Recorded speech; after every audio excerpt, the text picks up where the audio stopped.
Welcome everyone to another Girl Talk here, Tiara's Girl Live. Our heart is the girl on the journey, rewriting her story, one teenage girl at a time. My name is Lilybeth, and I get to champion this cause with so many other beautiful women that have the same heart as I do to be a solution and be a part of what's happening in the statistics when it comes to our girls. I'm going to go ahead and join in with our featured speaker tonight. She is a licensed counselor. Her name is Ashley Dominguez, and I'm so thankful that God has united my heart with hers because we're cut from the same fabric. We exist to try to be a solution to the pain in our time. And I see Ashley, she's here. Welcome. Again. Hi. So glad to have you. Thank you for your heart, your passion, your preparation for tonight's conversation. It's going to be a really intense one, but a healing one, we hope, right? Yes. I want to go ahead and dive right in because there are already people that are tuned in. There are moms, there are teenagers, there are aunts, or like they used to call me in Jamaica when we did a tiaras, they're aunties, right? Auntie there's so many people that have written in that want to learn about not just mental health awareness, but they want to learn about how to help the teenage girl in our life when it comes to anxiety, when it comes to depression. We got questions on cutting, self-harm. We got questions on teenage suicide survivors, and how to deal with that shame and guilt. So I want to dive right in, Ashley, because time is of the essence. You and I both feel a sense of urgency when it comes to the statistics that we are seeing today. We know that the second highest cause of death in teenage girls today is suicide, unfortunately. We know that 1 in 2 girls cuts herself today because she's in deep pain. And we know that 1 in 3 girls in some way has been violated by the age of 9, which causes trauma and causes pain. And one of the things that I am intended on rewriting is the word mental health. Go with me on this thought. Somebody wrote in, what are some things we can say or not say to someone struggling with mental health? Can I tell you before we even dive in, we all have mental health. We are created mind, body, heart, and soul. We're mind, heart, body, and soul. Every single one of us has either mental health or mental unhealthiness. Every single one of us is going to endure some type of season where our mental health is challenged. But all of us in some capacity, because we're human and we're mind, heart, body, and soul according to the Bible, and the Bible was God inspired, we are all on a mental health journey. It's not just 25% of people on the earth. It's every single one of us, right, Ashley? Absolutely. 100%. 100%. And you're saying this and I instantly think even with my own anxieties as a professional, when I'm writing evaluations, I don't like to stigmatize. I don't like to put mental illness. And sometimes even mental health, I'm like, well, it doesn't fit right here. Right. I kind of like to go with what positive psychology goes with, which is mental wellness. Because it kind of, it promotes a little bit more of a neutral, like, okay, it's not saying you're unhealthy or healthy. It's just saying this is a way to be mentally well. Take what you can grab from it, I guess. That's What good. you like. Yeah. So I think I like that because, again, we have to go with people's perspectives, what they go with, what are their belief systems, how do they approach, what do they think is mental wellness? People Yeah. don't identify meditation as being something that has to do with mental health or mental wellness. But when you break it down and you explain why meditation is so effective, people start to understand it in a different way, just like prayer, right? Right. There's a science also to prayer, just as Exactly. much as there's a spiritual component, there's also a science to it. That's right. So that's one of the things that I'm really trying to help everyone understand, especially, I come from a Latin family, Latin background. There's a stigmatism that, mental health it's not something that we deal with. It doesn't happen to our family. Churches have a hard time talking about mental health, mental wellness, a lot of times, but it is the human because we are mind, heart, body, and soul. So I love that we're having a conversation because we are in May, and May is Mental Health Wellness Month, Awareness Month. And I want to dive into some of these questions that we've already gotten because so many of them are real, valid things that someone either watching tonight or will watch this later on a stream or on YouTube can relate with. And we want to equip you with some of these answers because you may relate to some of these. One of the first ones that really stood out to me is, how can I avoid triggers? If I've had past trauma, someone vulnerably asked, how can I avoid triggers? And you and I know that we can't avoid triggers, but there's ways to handle triggers. What are some ways that someone can handle triggers? The first thing is knowing what your triggers are, right? I think that that's such a huge thing, and it comes back to a lot of things in terms of just being goal oriented, being intentional. I say this to people, and be intentional with everything that you do, even with prayer, be very specific. So being specific with yourself is getting to know yourself, knowing your triggers. But, just as much as if you know your triggers, you should also, this is where that mental wellness comes in. You should know, what are your reliefs, right? What are your coping skills, right? Because then when you can focus on the coping skills, you're not so caught up on the triggers themselves. And even when they do pop up, you have that toolbox, right, of coping skills that you can go, oh, this is what I can utilize now, right? I always give it to my patients in like a scale, right? You have some small ones, right? Some small tools to have here and there. You have some larger ones for the bigger projects. You have to have, a lot of different coping skills because there's just a lot of components to life. So Of course, yeah. that's part of that mental wellness, building that part. Yeah. So being aware and then knowing what those reliefs are, that's good. That's very good. How can we support a friend that we see going through pain? Someone said going through a mental health crisis, but really a mental health crisis is a painful part in our journey. It's trauma, right? Which we will all in some way either experience pain or unfortunately experience trauma. So what's one thing we can do to support a friend? That's very Ask them. I come back to, it never hurts to say, I don't know what to do. How can I help? Or what can I do to help? Or even say, come with what you can do and what you are prepared to help. That's also really good if you have, better boundaries than yeah. others. Yeah. To come and say, this is what I'm capable of doing for you. I have these resources. I can listen. I can, what do you need from me? Being very specific about, how can I be of service to you? Yeah. And when they don't know, ask them questions so that they can help and you guys can collaborate on figuring it out. There's nothing wrong. That's what we do in everything in life, right? Right. Whether it's a board meeting or, it's, at a restaurant, you're figuring something out and you have to communicate it. So Yeah. That's so good. I recently read that every single one of us has a need to feel seen, to feel heard. We all want to matter. And it's about being that safe place for someone. And sometimes, it's the pain that we don't see.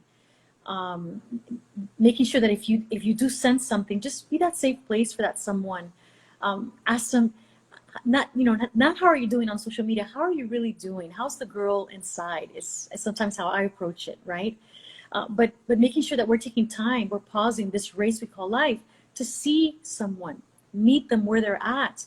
We're often running so fast. We could run by someone that's a friend, a circle, and we don't even know they're having suicidal thoughts or they're going through something traumatic because we're so self-invested in our lives, right? So I think taking the opportunity just to help to see someone.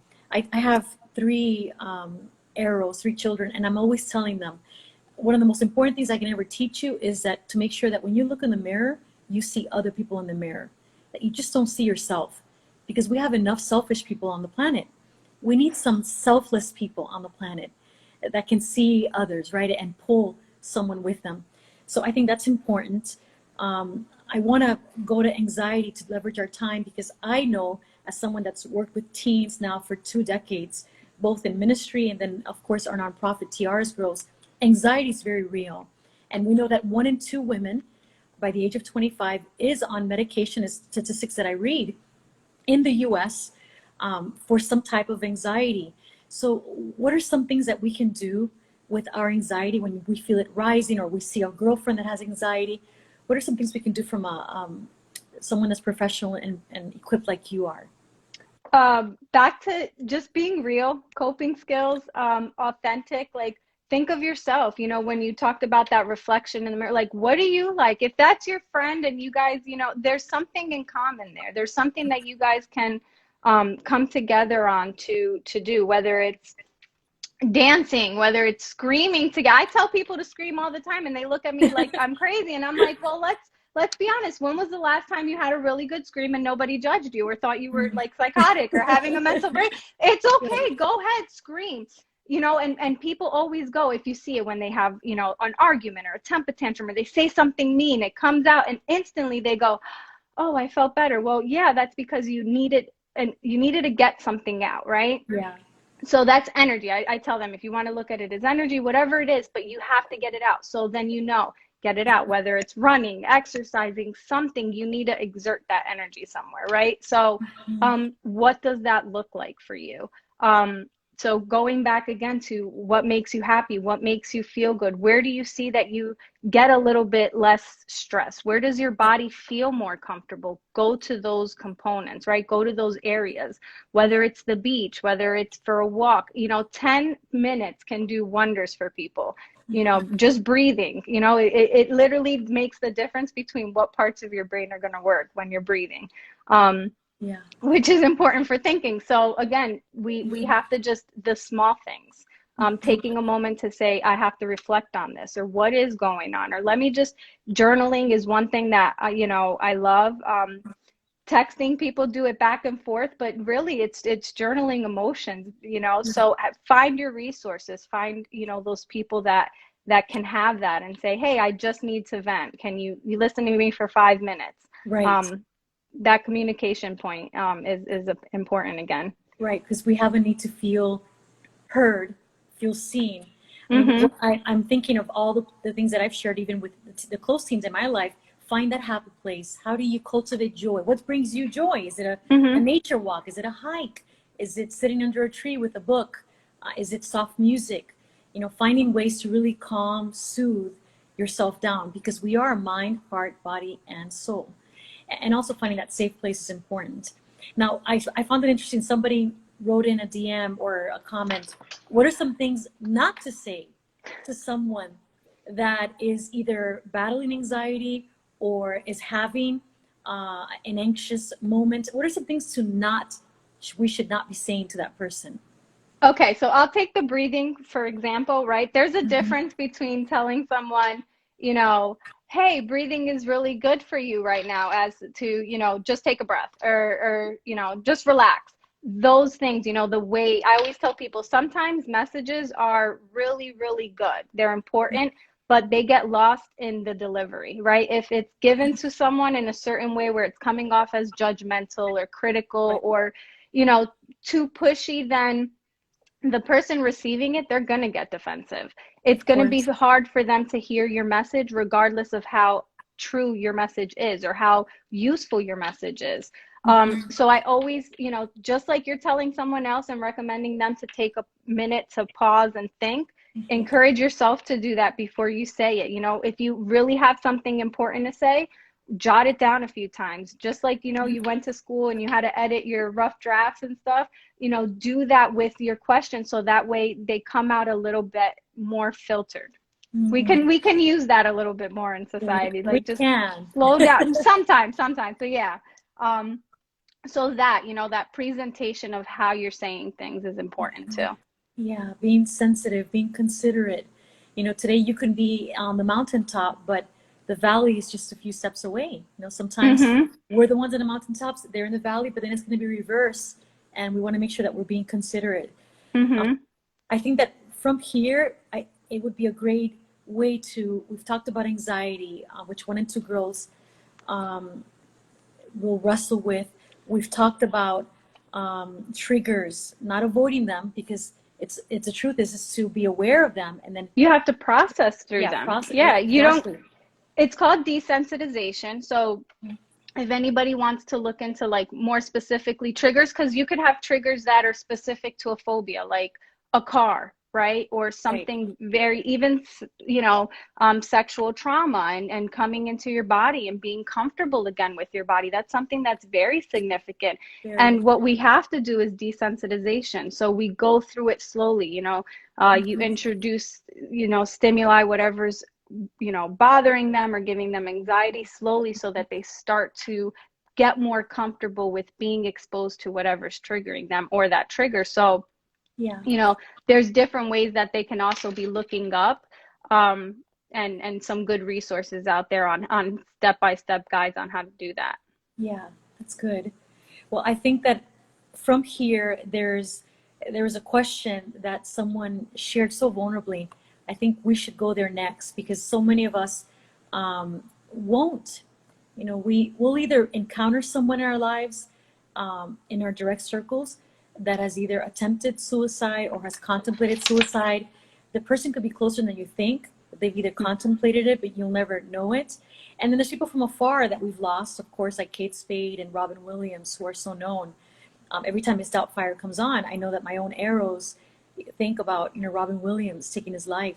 So it is very prevalent. It's the second highest cause of death. We know that it's increased by 29% in 2020.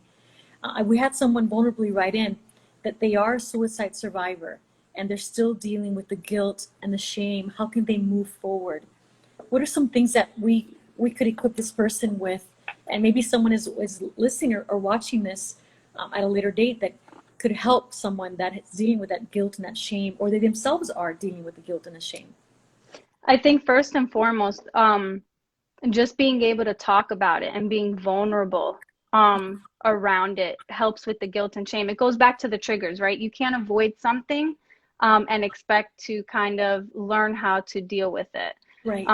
So learning more about, why the guilt, why the shame, where it's coming from. Sometimes people feel like that guilt and shame is from them, and it's not. It might be from somewhere else. So having them be able to explore what that guilt and shame is about is important. And again, being vulnerable, and knowing that there's nothing wrong with still being here and having a chance to, continue on. It's powerful. It's Yeah. very powerful. So again, just being able to sit there and recognize it is huge. That says a lot. Yeah. So again, people just, again, communicating, being open to it, reaching out, exploring more, being more comfortable with us.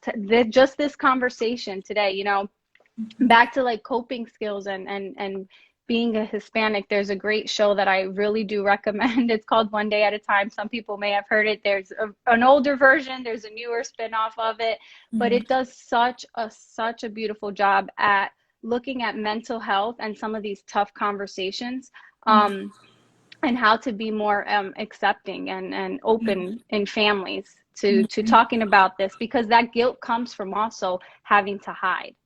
Mhm. Absolutely. Um, I think that one of the things we're mind, heart, body, and soul. I think that one of the things that I wrote down for this question, so that someone so vulnerably gave us, is you also have to remember that um, you're going through a healing process, and you have to forgive yourself. You also have to be reminded guilt and shame does not come from God. Guilt and shame is actually a tactic that the enemy uses on us so that we are paralyzed from our future. The enemy meaning, there's a real evil force that the Bible talks about, not to over spiritualize or scare you, but we think of the devil as just being this little guy with red horns and that stick in fire, and he truly has legions of demons that go around the earth suppressing people, manipulating people, whispering to us that we are not worth it, using guilt and shame. So guilt and shame does not come from God. He forgives us. He redeems us. He loves us. Regardless of what we've done, he loves us as his children. We are daughters and sons of a king. And so you should walk in that promise that you are forgiven.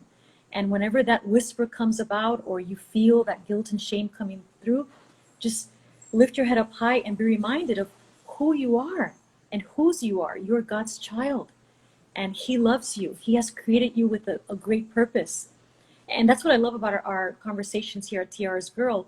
We just won't talk mental health or wellness, and we just won't talk spiritual wellness. It's a combination of all because we are mind, heart, body, and soul. And the last time that I read my Bible, it says that we are created in God's image and we are forgiven by Him. So I would tell you that. I would tell you to find a safe circle to talk about it. You know, I heard Oprah recently say that she began to heal from her sexual trauma. She was abused at the age of 9, Oprah Winfrey. She never talked about it. She never went to counseling.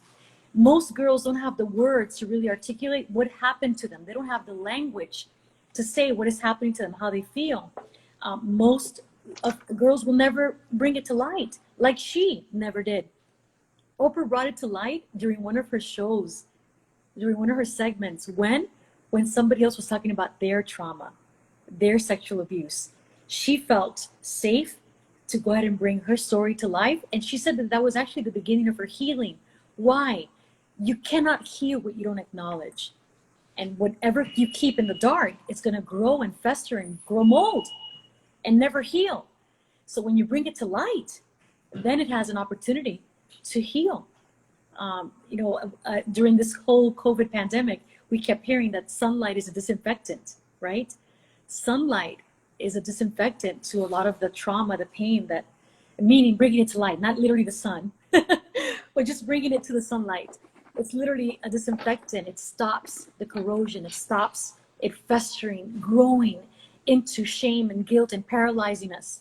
You know, pain can either paralyze us or propel us forward to our destiny. And that's what I'm hoping that some of these conversations will do with some of the people writing in and tuning in with us during this live and beyond it. We saw that our last live had almost 1,000 views, and so many DMs came out of that. And so I believe that God is going to use this to be able to heal some hearts and also give tangible tools. I want to just really, piggyback off that real quick, because going back to this concept of forgiveness, even when it's tough, when we talked about also coping skills and energy and getting it out, this is something that I've always found useful in myself and in prayer and in recommendations, is that, giving it to God. That saying is like, when you can't carry it, that's what He's there for. When you can't forgive yourself on those days, like, it's okay. Know that He can forgive you. He does forgive you. He has forgiven you. And, working past that in terms of, like, even when you can't today, like, it's okay if I'm not strong, like, He'll be strong for me. And that in itself just gives that inner strength to say, you know what, it's okay. And tomorrow's another day. Absolutely.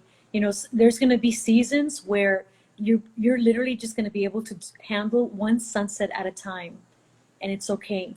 There's some seasons you're only going to be able to handle 1 hour at a time. It's okay. Be grounded, have a safe circle of friends that you can share with, have a counselor that you can rely on.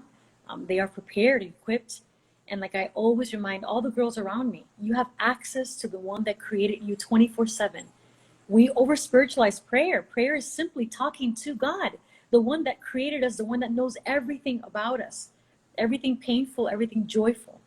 So I know that He is our greatest comforter. And He Himself, who walked on the earth, experienced pain. So pain is just part of this journey. So I want to make sure that we've touched on most of the questions that came in. I know we won't have time to answer them all, Ashley. There were so many questions, DMs, posts that came through. One of them I've actually lived. I've seen it being a volunteer in our student ministry. I've seen it so many times. I want to make sure that we tackle this one.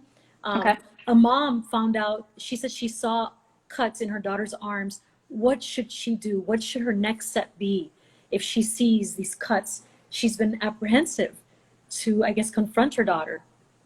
Okay. So those are definitely tough. I mean, always, making sure safety first.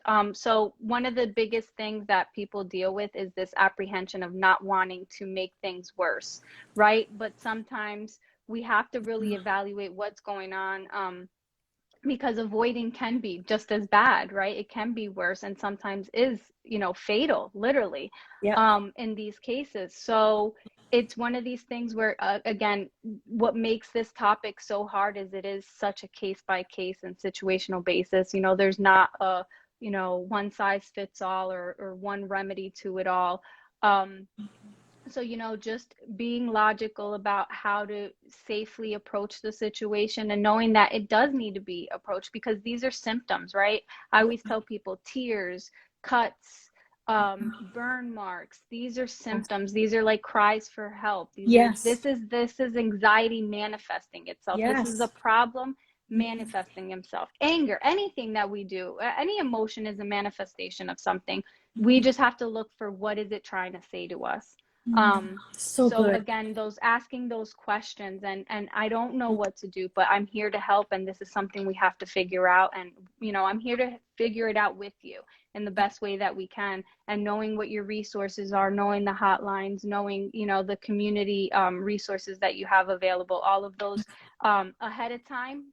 You know, be prepared when you go in for what's going to happen if this goes south, and be prepared to follow through with that as well. Yes, absolutely. So we have to be brave and Mm-hmm. to really step into that. And I would tell you also, just as a mom, one of the safest places I've noticed that our kids will open up to us is at bedtime, right? Mm-hmm. Sometimes in the car, we're cultivating conversations at the dining room table or at the island, or you know, vacations, walks, when you're watching something. But I've noticed that they're most vulnerable at night when you're going to tuck them in. So make sure that that time with each one of your kids is a dedicated time. You're not rushing through it. There's going to be nights you're going to rush through it, but when you do have that time to tuck in, that you are really looking at them, that you're looking into their eyes, that you're really pausing to just see them, because we all Mm-hmm. have a need to feel seen, to feel heard, that you are being that safe place, that you're cultivating other conversations so that you're safe enough and there's a trust level that you can then go into these kinds of conversations. If you don't have that deep, that trust with your child, and it's all just either school or fun and games, and you know, they may not want to open up to you. They need to feel safe. You know, you are mom, so we take for granted, we think we're automatically going to be safe. We have to earn that. We have to work towards that. So that's one little thing that I've noticed in my own arrows, is that the nighttime tucking them in is a very vulnerable time for them. The lights are down, they're in their beds, they're warm, you're about to pray with them or talk about the day. They will tend to share more, but make sure that we're being that safe place is important for them. Now, this is probably the toughest question that we got. It's one that Okay. really resonated, and it's hard. It's such a hard question, and unfortunately, it's a very real question, because we know that 1 in 3 girls will be violated by the age of 10. Statistics tell us in the U.S. and South America, Latin America, it's even greater. 1 in 5 boys will be violated by the age of 10. And most of the time, over 80% of the time, is someone that they know, someone trusted, someone in a family or a friend, right? Someone wrote in and said, my daughter was abused at the age of 11. We have offered counseling to her. We notice she gets triggered during news reports. What can we do as her parents to offer her more help? My heart went out to this family. You know, what else can you do if you're a parent that has been there for your child? You've offered the counseling, you've offered the safe place, you're praying with them, you're pointing them to the cross. This family is just asking, what else can we do as parents? I think It's a real question. yeah, most importantly is that safety, right? Safety was what was taken, essentially, right? And there's a need to have that again. So in that, you know, the family just being able to say, you know, and reassure, it might take 1,000 times, and just know that that's what, you know, ask what it does make you feel reassured, what does make you feel safe, what do you need in these moments. You know, therapy is a tricky thing. Everybody has their own philosophy on therapy. You know, I always encourage keep trying. Groups definitely, you know, maybe if that person isn't ready to speak, maybe hearing others speak can motivate them. Support groups are always very, very beneficial. Yeah. Um, So that's a big one. Maybe individual therapy isn't for them at this moment, but again, different resources, different types of services in terms of trauma care. There's a lot of different resources for that. Again, and it doesn't have to be necessarily individual type therapy. So there's different types of help out there. And again, you know, just figuring out what is needed for that person at that time. Asking questions, the biggest one. Yeah, yeah. And I would also just tell you, when I saw this question come through, I prayed for you. I don't even know who you are, but I prayed for you and your family. And I was reminded at that moment that healing is not linear. It's just not a straight line. Healing is all over the place. You could be healed and well today, and tomorrow you're just down in the dumps. You're back in the valley, or, you know, or over your child. So I would remind you, healing is not linear, but it is possible. I would also encourage you. I do believe in the power of counseling, the power of counsel, of advice. You know, these mental health professionals have been equipped. They study the mind, and when they're Christian, they have a faith base, which is even more powerful. But I would tell you also, get your teen involved in some kind of youth group at a local church, where they can feel life. They could be partnered with. They can have a great student pastor in their life, and other student leaders. I've always found that to be healing for me. And then also get your teen. I would encourage you, get your teen to serve, to volunteer in some way. Why? I have been through trauma in my life, and I've noticed this about trauma. When you take the steps to heal, when you take the steps to acknowledge, when you take the steps for counsel, to seek God in that, and then you serve others. For me, serving is healing. When I serve the girl on the journey, when I take a moment to look back at the girl behind me and help her in some way, when I do TiarasGirls events, it heals my soul. I've noticed that serving, volunteering, is healing. That's, you know, we all have different ways to heal. That's one of my ways. So maybe that's your way also. It's just maybe finding a cause, or somewhere where you can give back. What that really does is you're taking your eyes, your focus off of you, and you're putting your eyes on someone else. You're putting your heart, your passion, your pain onto someone else. And when we take the focus off of us and what's happened to us, and why me, or why my daughter, and try to help someone else, it is healing. So I would encourage you to do that. You know, one of our dreams here too at TiarasGirls one day is to have something that we call Asia's House. I've shared with Ashley, it's a place where teenage suicide survivors can come, or anyone that feels suicidal, can come and receive healing, mind, heart, body, and soul, kind of like a residence program. And I do see horses there. You know, funny enough, I want to have an equestrian program, because you have to find whatever it is that heals you. For some of us, it could be just, you know, horseback riding, you know, or the ocean. But at Asia's House, I do see horses in any event, and all these pink, purple buses all over the U.S. Offering help, you know, to our teens. Ashley, I want to thank you for your heart. I want to thank you for your preparation. I know that God has brought us together for a greater purpose that you and I probably can't even see. I think we've tackled the majority of the tough questions, of vulnerable questions that we got. We're going to do this again. This is so needed in society. And I love that we can play this and post this, and so many other hundreds of people will be able to watch this. If there's one last thing that maybe you could share with either someone that's in a season where their mental wellness is not as strong, you know, you look at your day. Some days we're at a 9. Some days we're at a 2. Some days we're one sunset at a time. Some days we're literally just hour by hour. If you want to take a moment just to maybe speak to someone that is going hour by hour, and just share your Yeah. heart.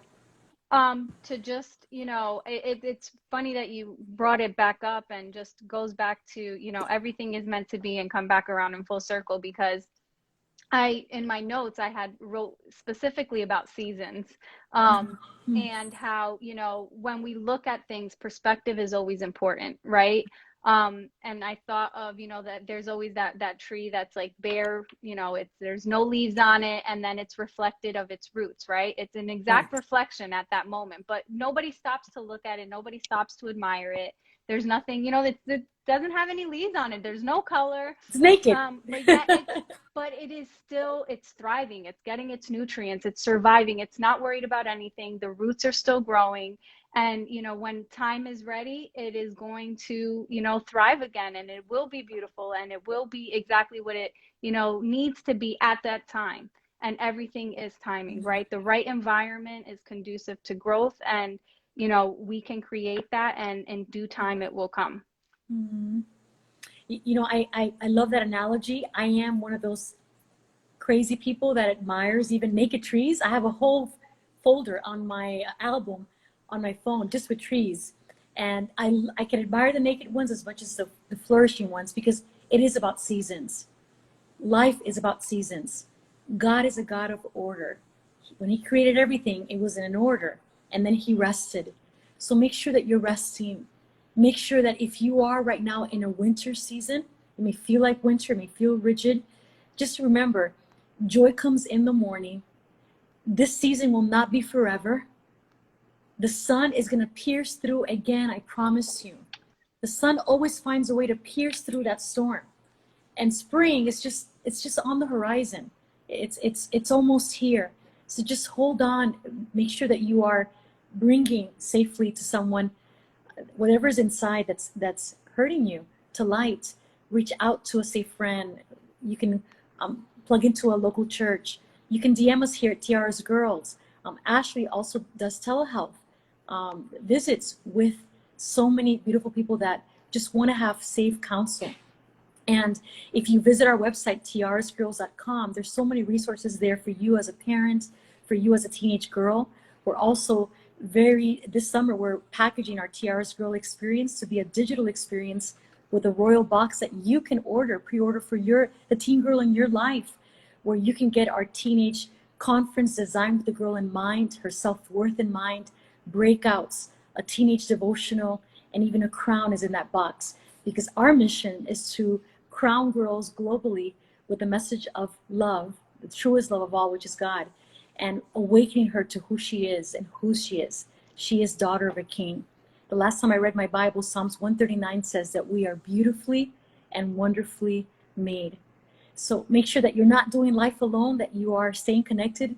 And we love that you are here tonight or today, wherever you're watching this from, whatever part of the world. Thank you so much for tuning in. And thank you, Ashley, again, for partnering with TiarasGirls. We appreciate you. We love you. Thank you for what you do. I love you guys too. Thank you. Okay, you're beautiful. Bye. Bye.